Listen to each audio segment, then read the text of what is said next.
What's up, everyone?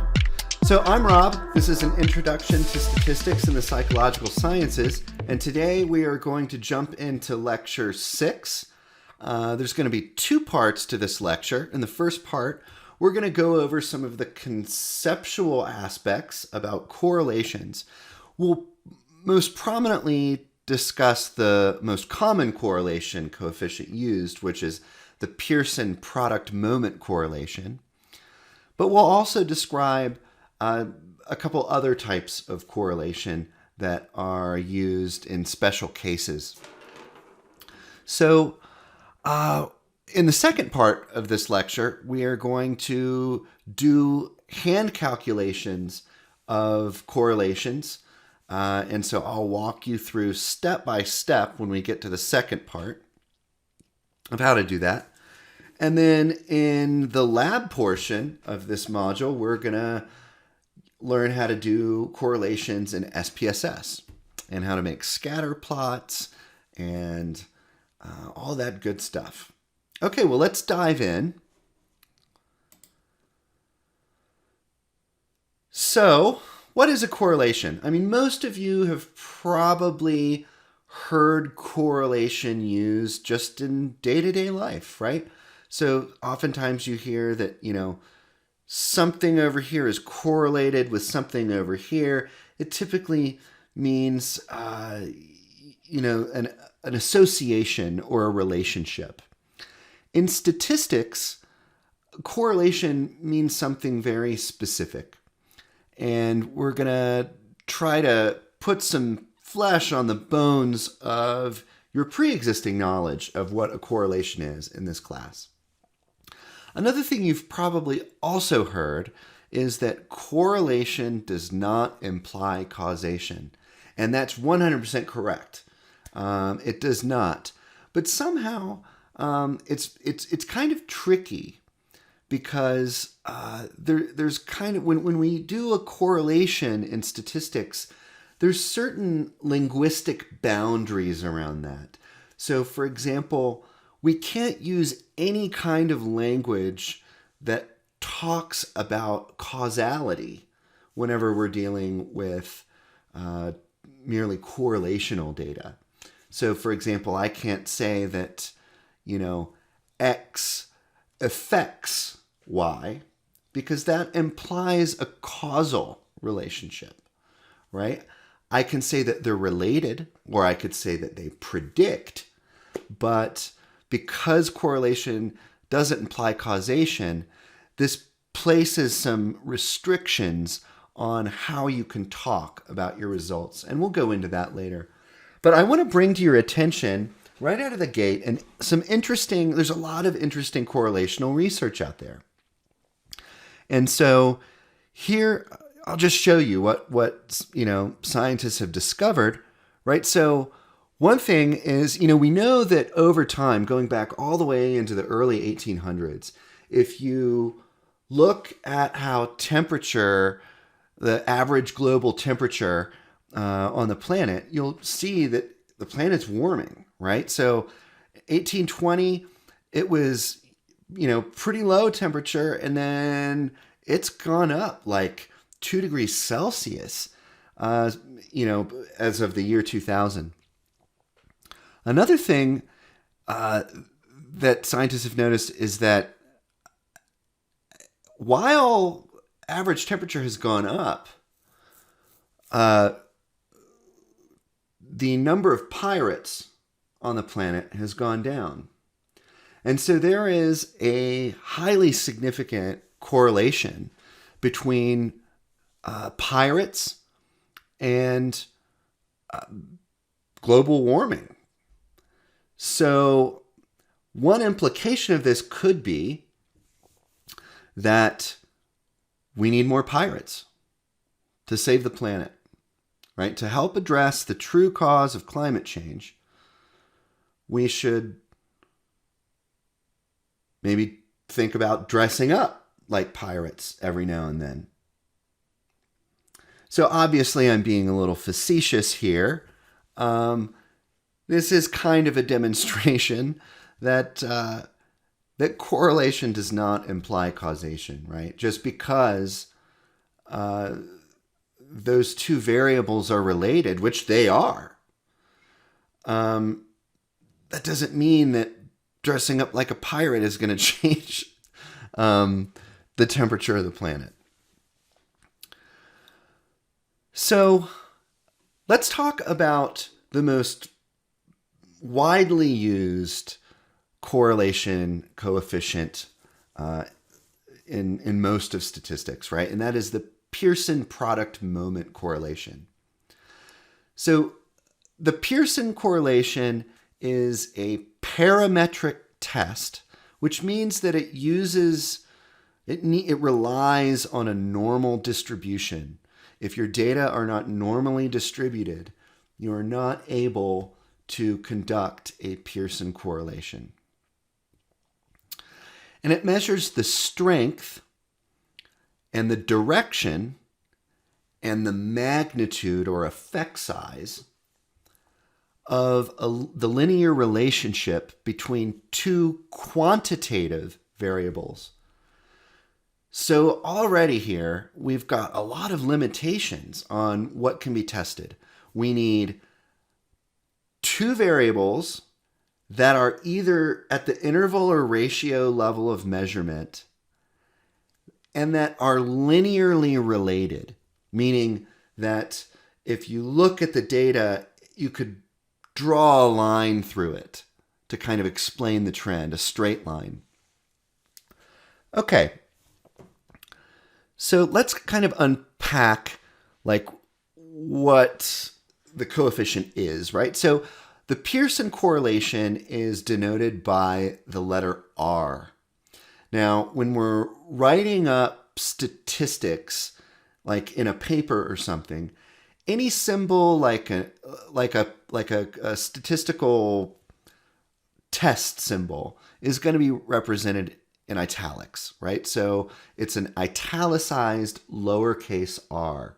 It is important that the r is lowercase because, as you'll see in the next lecture, there are uppercase r's that mean something a little different than what the correlation coefficient means.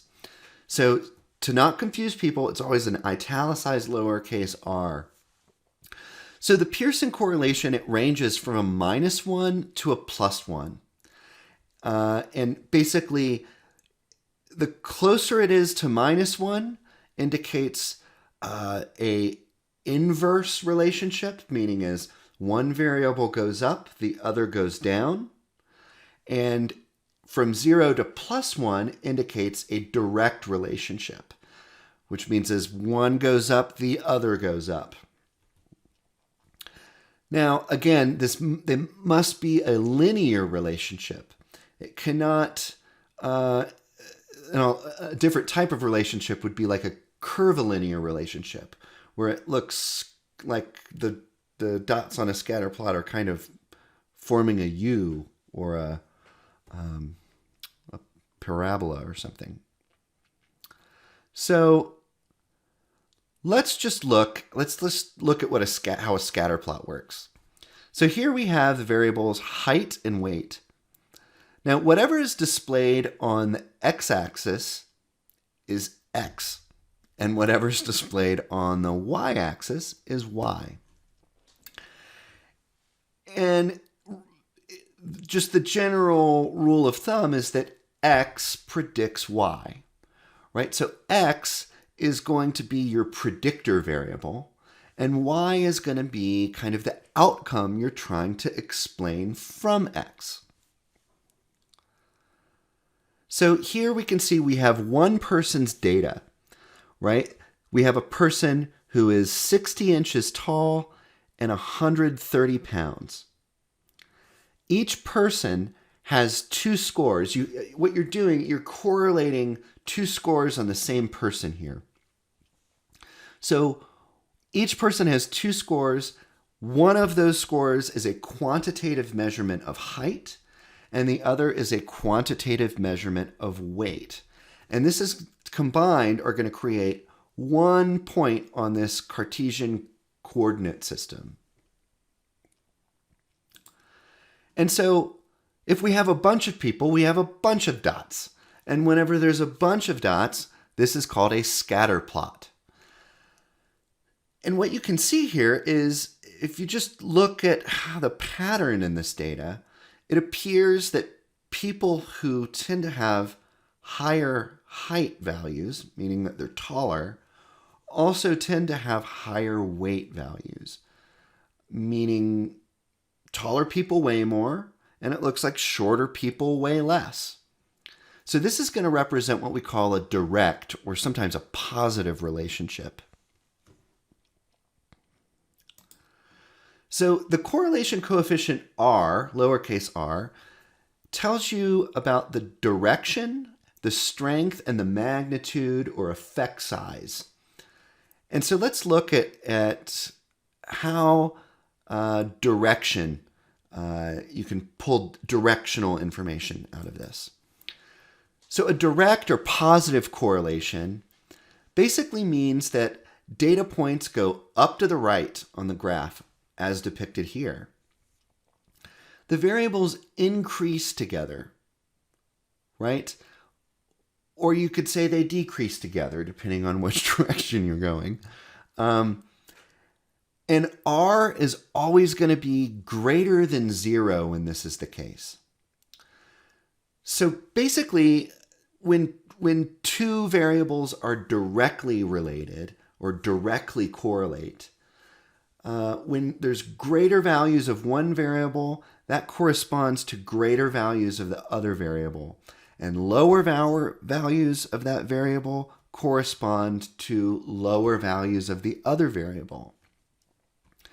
So this is in contrast to an indirect correlation. An indirect correlation is when the data points go down and to the right. So basically, as one variable increases, the other variable decreases. And so you can see here, as the values increase in x, they decrease in y. Right? And you could say that the opposite way too, right? As the values increase in y, they decrease in x. So basically, an indirect or a negative correlation means that as one variable goes up, the other goes down, and vice versa. So this is the key takeaway here, is that any value that is less than 0, if it's between 0 and -1, it's going to be an indirect correlation. If it's between 0 and +1, it's going to be a direct correlation. Okay. So the next thing it conveys is the strength of the relationship. So basically, as a stronger relationship is going to be closer to -1 or +1, such that if you had a correlation coefficient that was 1, that would mean a perfect, super strong, positive, or direct correlation. And a value of -1 means a super strong, inverse, or negative correlation. As the value of the correlation coefficient gets closer to 0, the strength of the relationship becomes weaker. So let's look at some examples of scatter plots that will depict how this changes. So up here at the top, right, we've got a strong positive and a strong negative correlation. These are going to be, like 0.85 or -0.95. As you go down, it's going to get more moderate. A moderate correlation, moderate positive, moderate negative. And as you get to a weak correlation, right, you probably can see that when it's strong, the dots are really tight to a line. But as the strength of the relationship becomes weaker, those dots become more diffuse, more like a big cloud around a line. You may still be able to draw a line through it, and it shows a clear direction. Like in the case of this weak positive correlation, you can see that there is a direction here. It's going up and to the right. And just like with the negative one, it's going down and to the right. But the scatter is wider, and that means that the strength of that relationship isn't as strong as if it was tightly on a line. And if you look at the bottom where there's a correlation of 0, right, you couldn't really draw a line through that, right? It's just a diffuse cloud of data points. There's no clear direction to how people tend to fall. Okay. So one way that you can kind of visually estimate the magnitude or the strength of a relationship is by simply drawing around the points. Kind of go around the outside of these data points.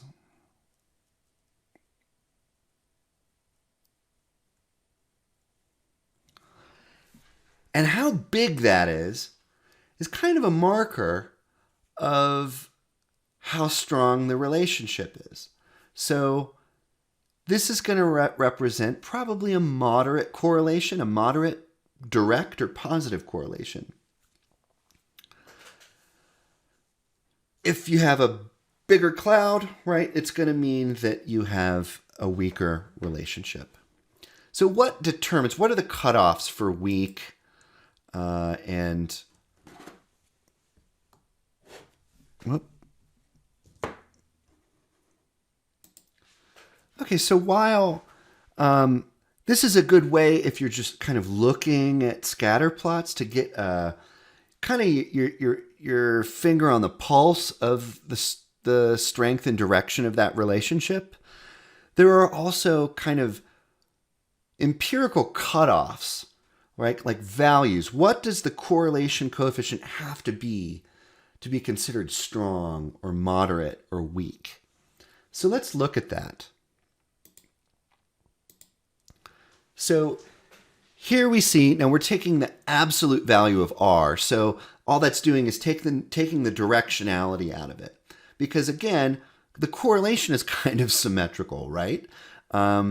It's a correlation of 0.9 and minus 0.9 are equal in terms of their strength. So if we look, basically a correlation anywhere between 0.1 and 0.29, if it's under 0.3, you would consider that a small correlation.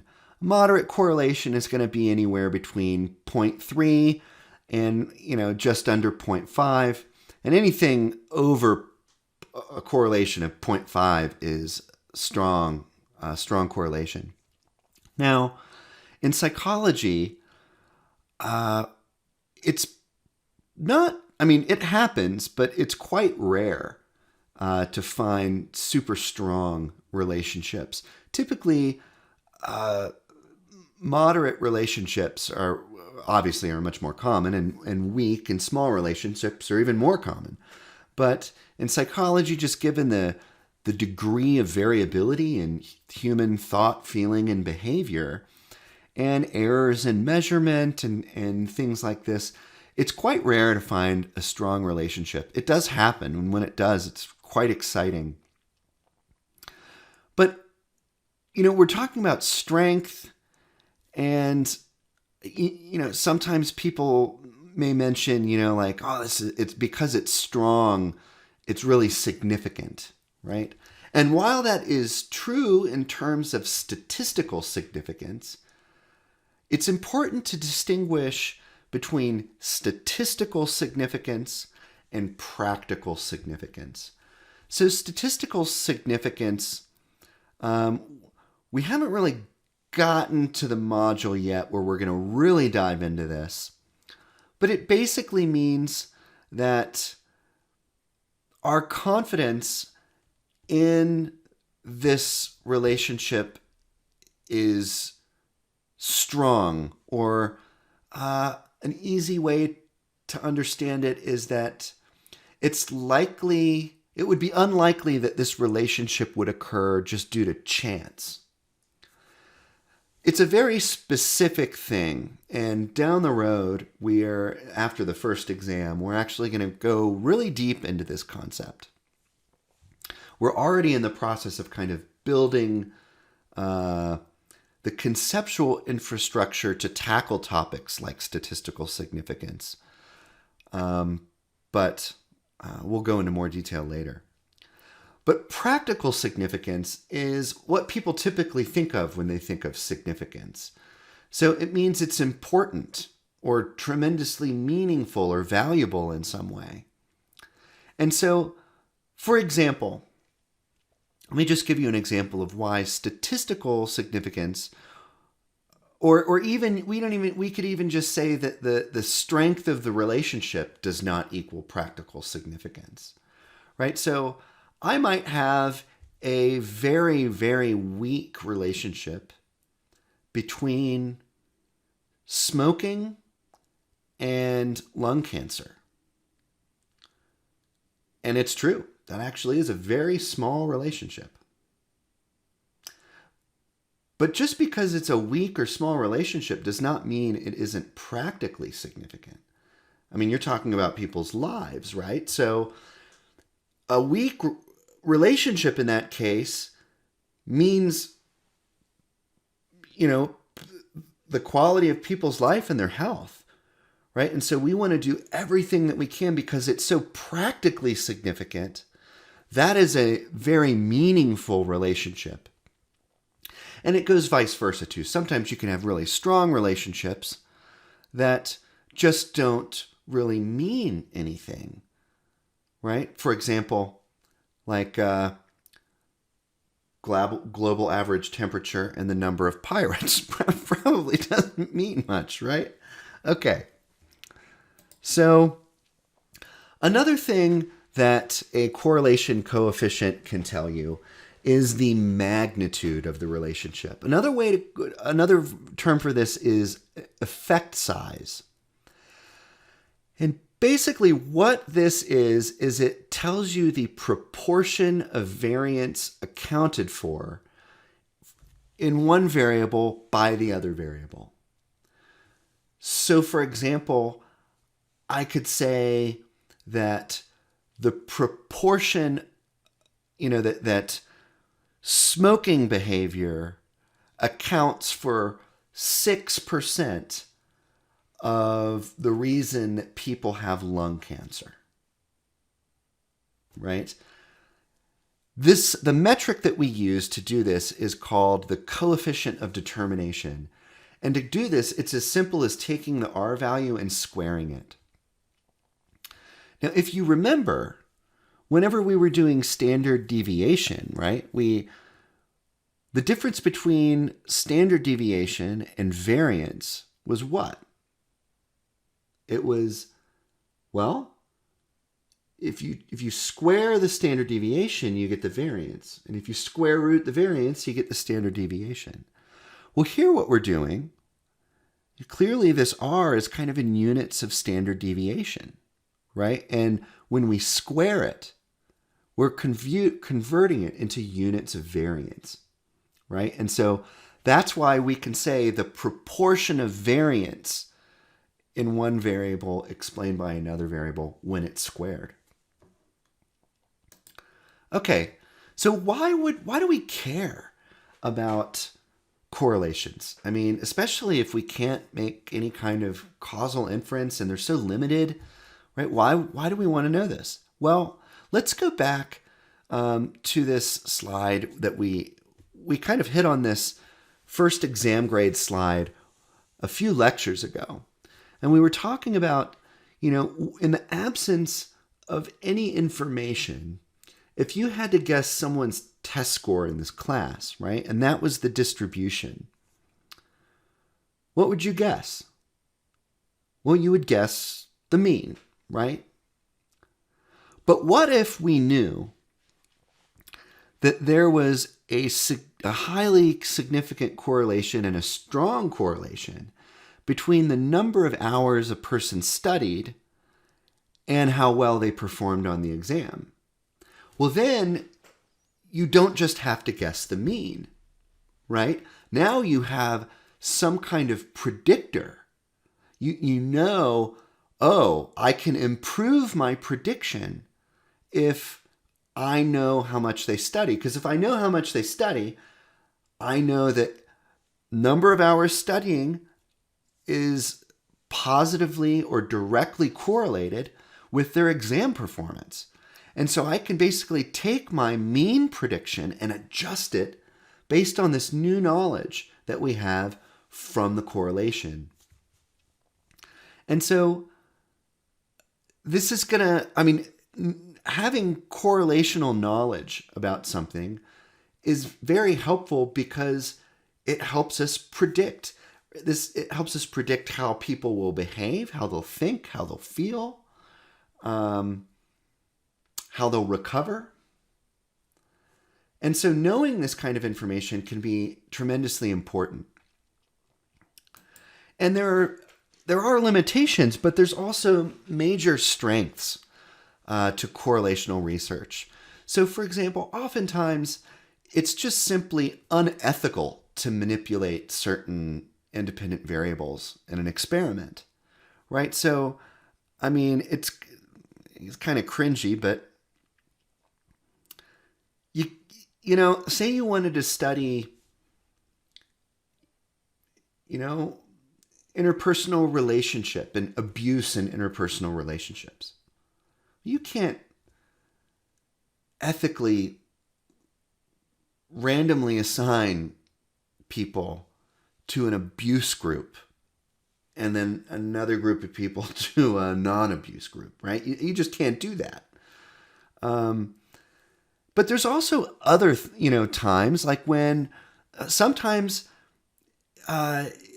it's appropriate to use correlation simply because there are naturally occurring variables that you just can't randomly assign. It's just impossible to do it. Like if you wanted to assess the relationship, for example, between SAT scores and GPA in college, you just can't experimentally manipulate that, right? And you can't.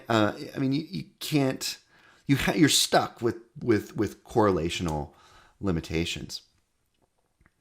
So as we mentioned before, correlation does not imply causation. And we're going to go into that in a little more detail about why that's the case. And in addition, another limitation is that you can only use Pearson correlations with linear related variables. So let's talk first about this correlation does not imply causation. So there's something called the third variable problem. And essentially what it says is that there's always the possibility of a third variable out there that's related to the two variables that are correlated that you're looking at. And so, for example, this is a real statistic. It is a genuine, true correlation that as U.S. ice cream sales increase, so do U.S. violent crimes. Odd, right? Why would that happen? Why would ice cream sales be related to violent crime? Well, mainly because it's hot, right?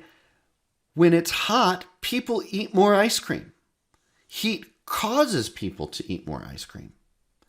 And when it's hot, heat causes people to be more aggressive.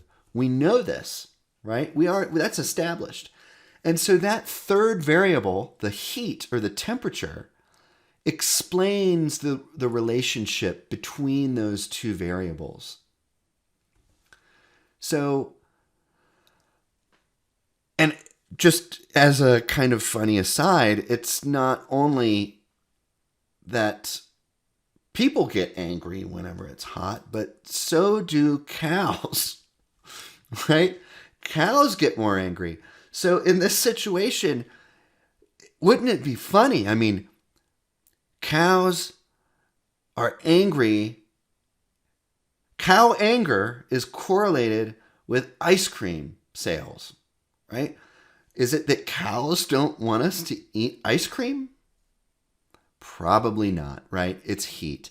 And we know this. There's data on it. So, for example, as temperature has increased, largely due to global warming, cows experience, this is actually from a publication, the Journal of Dairy Science.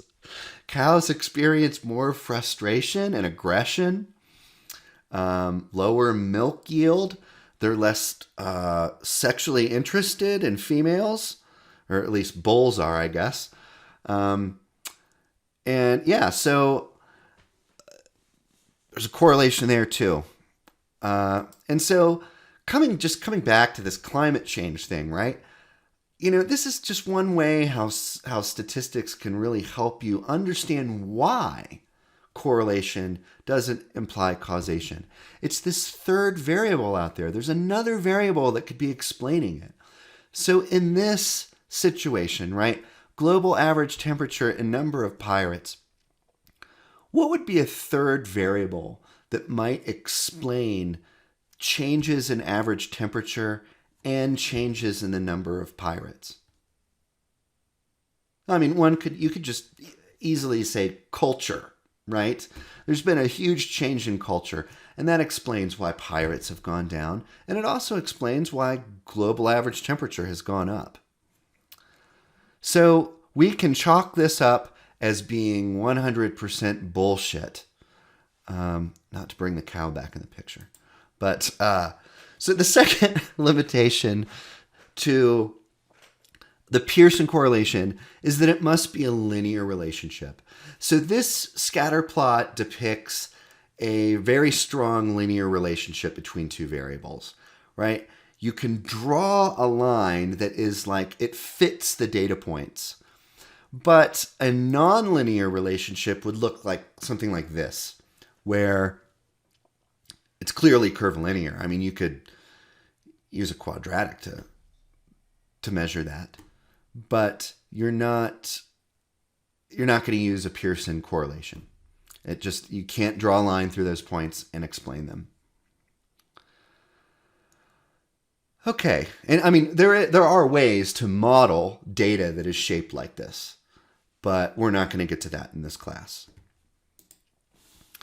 So one word, whenever there is a relationship, another way to describe that is to say that two variables co-vary. What we're in the business of doing in this class is explaining why things vary, right? Why do things change? That's what we're doing. I mean, if we were not dealing with a variable and we were dealing with, some kind of static number, what are we going to predict? It's always the same, right? So something has to vary. And we're trying to predict why and how and when things will vary. So in correlation language, when two variables are related, they co-vary. They change together in some way. So people are going to vary together, and they're going to vary for other reasons, right? They're going to, like, two variables might co-vary, but there's also other reasons why those variables change, right? So I might try to predict, if we go back to our exam performance example, certainly number of hours studying is going to co-vary with test performance. But it's not the only reason why people perform well. You could also throw in, for example, some measure of motivation to learn. Or you could throw in just, general IQ or something like that. And it would co-vary with exam score too. But it's not not the same variance. It could be the same variance. You'd have to determine it. But basically, the point is that there are, just because two variables covary together, right, doesn't mean there aren't other sources that could predict their change, right? What a Pearson correlation is doing conceptually is it is creating a ratio of the degree to which two variables vary together in units of, or divided by, or in proportion to the degree to which variables vary apart from each other. Okay. Another way you could kind of say this is that the correlation coefficient is assessing the degree to which variables change, the explained way they vary, in like if we're looking at exam score and hours of study, how much does hours of study explain the covariance or explain variability in test performance over what's kind of like why test performance changes that we haven't explained. Okay. Now, we mentioned before that you need to have normally distributed data in order to run a correlation. Well, sometimes, it just doesn't happen. And we've got data that isn't normally distributed. And so, because it's not normally distributed, we're not able to run parametric statistical tests on it. The Pearson is a parametric statistical test.